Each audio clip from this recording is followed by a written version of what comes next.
So in this video, we're going to be looking at 4 more LEGO Fabuland sets from the 80s. 2 of them are amusement park related, so we're also going to talk a little bit about amusement parks. I had a long career working at an amusement theme park, but now it's a distant memory in my life. But it also played into my career on YouTube. But the 4 Fabuland sets, we got 2 merry-go-rounds with the merry-go-round tycoon Max. We also have a police station with our inept bulldog policeman that we'll be looking at. But yeah, 4 more sets go. I'm wearing a Patrick and SpongeBob. I think it relates to this video in that Fiery Fist of Pain was an amusement park ride, so in Glove World. But let's look at these sets and then we'll talk a little bit more after that. We're going to be looking at these 4 Fabuland sets. 2 of them are amusement park, theme park kind of related playground areas. One's a jail. So we'll start with the jail. This is set 3664, which if I look at my list here, is called Police Station. Who would have known? And we got 2 dogs that are the policemen. We got Birdie and a Constable Clark. Constable Clark is the one with the white head, and what's this other one? He's the Fabuland Brown is the Birdie. So that's Birdie. This Constable Clark. They have a wanted list.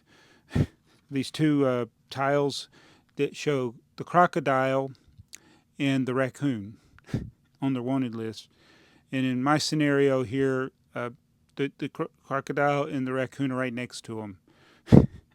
So we got Clive, who always, he's either, well, or both. He's either a street thug or a school teacher. So he's either teaching. Oh wait, actually, I think the lion's the school teacher. I don't know. Clive, he's always in trouble. But so he's on the one list, and also we got the patron to one of the merry-go-round parks is the other one. But there's not much to this jail. It's actually more jail than a police station. It's called police station, but when you build it, the only interior feature is the jail. The jail cell, I should say. So the telephone's outside. The wanted list is outside. So Constable Clark and Birdie the bulldog, the policeman, patrolman, they have to be outside all the time. But they're dogs, so they should be able to deal with it. It does have stickers, so I do have third-party stickers on this one. This was one of those that I would like to get the official stickers. I got these from, I think, Brick Sticker Shop. So there's a sticker on the side and then there's 2 on the front.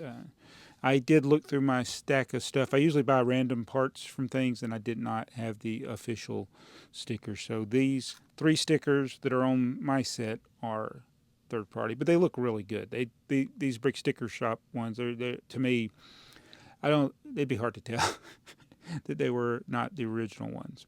All right, and then so speaking of Clive, he's on his skateboard, which is one of the little tiny Fabuland sets. It's several pieces. What is this set? Set 3721. It came out in 1988. The police station was 1984. And Clive has a bow tie. I don't know how many people ride their skateboard with a bow tie, but Clive does. And then we come over to this playground. This is one of the most interesting merry-go-rounds in the Fabuland thing. They got 4 different rides. You got a scooter, a chair, a crate, or I don't know what the yellow thing is, and then the other piece is like the interior of a car in the Fabuland world. So yeah, they got that going. And then Max is the theme park tycoon of Fabuland. So he'll be back again. He has this umbrella, and he's got the lamb, which I forget which lamb this is. Lucy Lamb, and a bench. So this park has a merry-go-round, a fence, some flowers, and a bench. And Max has the umbrella. He should give that to Lucy. Actually, on the cover, it shows Lucy holding the umbrella. Oh, that umbrella is yellow. So that begs the question, do I have the right umbrella. It does show yellow in the instructions. For some reason, I have a red one. I I'm just now noticing that. Let's see if I can fix that.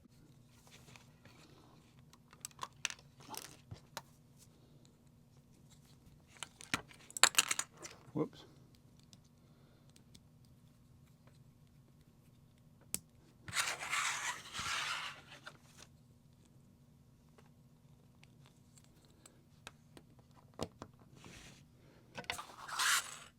There, I have fixed it. So, wow.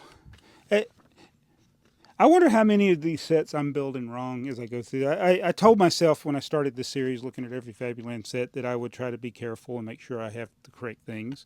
Now the only thing that's messed up on this set, I think, is this sticker here is torn. It's missing a little tiny piece of it. I do have some more of these stickers on another piece I could take off and just replace that one sticker if I needed to. All right, so that's Max. He has this Carousel set 3663, which came out in 1989. But before that, he had this merry-go-round. This is merry-go-round from 1986. So it has, so which elephant is that? It's Edward, the elephant. We got the raccoon, Ricky, and then we got Max again. So this, he downsized, I guess, going to that one. But this had, I like this. Oh, we just about took out Elton. We're hitting Elton elephant in the head with this. But yeah, this is a neat little merry-go-round compared to the other one. Like all the other things in Max's world, it's $5. It costs $5, whatever that is. And this one, interestingly, I guess, even though it's 1986, it surprisingly doesn't use a lot of 2x2 bricks. There were a lot of 2x2 bricks in the police station. This has 1x bricks, which are actually unusual in Fabuland sets. We got 1x2, 1x4, and 1x6 there for the top of the thing. Now, one thing that's interesting is this big window piece that makes up the front of the concession or ticket booth. So I thought that was a neat piece for a house, but instead it's a concession booth. But yeah, Max, he's the entrepreneur of the theme park genre in the Fabuland world. So that's 4 more Fabuland sets in the collection. And the amusement park rides will go over here, and the police station's going to go over there until I run out of room. So hopefully I will be building these going forward correctly before I start filming. Because I'm not always, when you film a video, sometimes that's not the time to catch things because your attention is diverted a little bit. But anyway, yeah, I'm glad I caught that with the umbrella. But it's going to talk a little bit about amusement parks. So I worked at Six Flags over Georgia for 14 years. And when I left there in 1999, it felt like that was just a huge part of my life. I loved it, and I always loved roller coasters. Back then when I was younger, I didn't have the inner ear problems. I suffer from things like vertigo, the early stages of vertigo and whatever that is. But I pass out now on certain roller coasters or blackout, so it's harder for me to ride those. But I love roller coasters. And when I started YouTube, and I uploaded that first video on my original channel, it was Geotrax trains, and then I did one with my model train layout. But when I was trying to decide what to do to make money, so to speak, with videos, I loved roller coasters and K'NEX, and I'd already bought some K'NEX roller coasters. I bought those before I ever even thought about doing stuff with YouTube. My son, he loved them when he was a little kid. We had built some of them, set them up, but they had this big one. It was $1,000. It was the K'NEX Son of Serpent, which was the offspring of the Screaming Serpent, which was a tiny roller coaster. But anyway, Costco had it because the retail price was $1,000, but if you bought it at Costco, it was $600, and nobody was making videos on this. And I was like, do I risk it? Can I make $600 from a video about this Son of Serpent? So I bought it. Then I did a video regretting buying it. And then I did several videos as we assembled it. And it was in, I think, November is when I was building this. So It took me a week to finish building it. I built it, and the video did actually pretty good for videos. And the quality was bad. I've actually been able to go back using the YouTube edit feature and edit out some of the things that I should have edited out in the original post. But that was one of my first videos that I intentionally made to try to go semi-viral that did decent.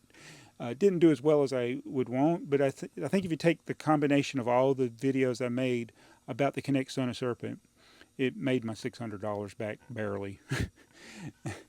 And so, I had that love of roller coasters and theme parks, so I've always collected those things. Over there on my original channel, there are dozens and dozens of videos about roller coasters, whether it be real roller coasters or the toy ones like the CDX blocks and the Kinects. I got a roller coaster tycoon roller coaster that I have yet to build. I don't think there are many videos on it. It's very extremely rare. Again, it's not Lego, but it's a construction product, and I really need to set it up. It takes a lot of space, and the reason I haven't done more roller coaster videos is because in the last 5 years the basement space has shrunk because I bought so much junk. So I don't have the space to set up those roller coasters. We did do several Lego based roller coasters using the CDX blocks construction system, which I think is still superior to the Lego one. You can do so much better things. We built the Fiery Fisto Pain. My son built it. We took it up to Philly Brick Fest about 7 or 8 years ago. And then I built a replica of the Great American Scream Machine that's at Six Flags Over Georgia. Did videos on those. So I love those. I wish that the original idea that, what's his name, came up with, Emery Tucker. He had a collaboration with Coaster Dynamics that was supposed to be a collaboration with Coaster Dynamics and Lego, but for whatever reason that collaboration didn't work out. So he made a Roller Coaster Factory set limited to 1,000. I got 2 of them, so it's ultra rare, and I never actually built much with it. We built a few things, but yeah, it was a superior system as far as the roller coaster bearings and things on the wheels. It rolled better. You got a lot more free play on the rolls, but it's a little more challenging to build it. And I think that's probably why Lego didn't go. I'm assuming Lego Group is the one that didn't go through with this, because it probably would be a harder build. The Coaster Dynamic stuff that I've built is very hard. In fact, the last one I bought was a $500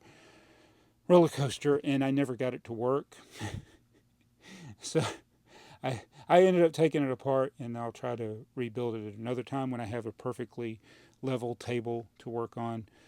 So yeah, there's roller coasters and theme parks has been a big part of the channel. I got videos going back that I uploaded that were filmed in the 90s. I'll start up here. It's never really that dirty up here. Trash can. The Hanson cars down there. Okay, hold on. There's not those, and I guess. If you want to see what I did at Six Flags, there's videos about that on some of my channels. I'll try to remember to put a link to some of these things that we're talking about in this video. But I just wanted to do that little story because of having these 2 theme park related things. And even though it's not necessarily about Lego, it's about my collecting, things I like.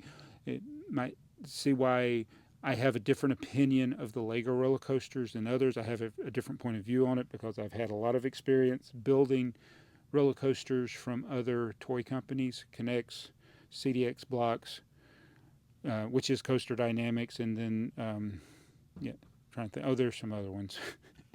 But yeah, haven't built one in a while. It's time to, I want to change that and, get back to doing that on my original channel, because that is really what kind of got me started. Even though it's not the first video, it's the first when I was really trying to come up with ideas for YouTube.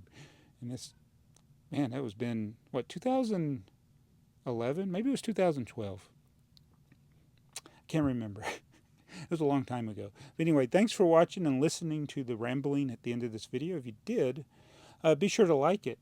If you fell asleep and you just woke up and realized you were still watching the video, hit a dislike. And if you're watching in the year 2029, did I ever build that that Roller Coaster Tycoon roller coaster set, let me know. And I'll see you guys tomorrow in a different shirt with more Fabuland sets.